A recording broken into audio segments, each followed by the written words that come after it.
Now let's talk about the default access modifier, which is also known as the package modifier. That means a modifier that can be modified from the any class available within a package. For example, this is the void. So this is default access modifier, and you can access this particular method, or it may be a variable also. You can access this method by creating an object of person within this package only.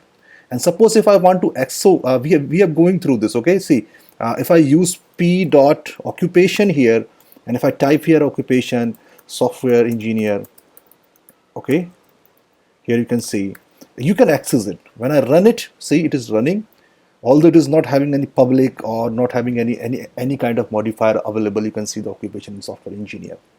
Now what happened? Suppose I have one more package here, let's say a new, and a package here, let's say in.lvit dot another package pack. Now what happened, my friends? I'm going to make a drag and drop of my test class into this particular package. Now you can see out here, now this class is now available in the another package. Okay, so it is not the same class, not in the same package, sorry. So here you can see the test class. So what happened, my friend, in this case scenario, if you are going to call this public this p.add occupation, it won't work. So this is the main reason behind this. Default or the package access modifier means within the package. Outside the package, it will act like a alien. It will act like a private.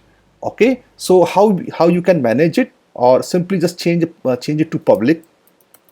Now you can see when I save it here, this is removed. So by the definition, once again I will explain what is the public. Public means accessible within a class, accessible outside the class, accessible within a package, accessible outside the package. And private, accessible within the class and cannot be accessible outside the class, cannot be accessible outside the package, within the package. And the public means accessible to everybody and any class, and the default one is basically within the package. It's behave like a public. So this is about the public, private and protected access modifier, public, private and package or default modifier available in Java.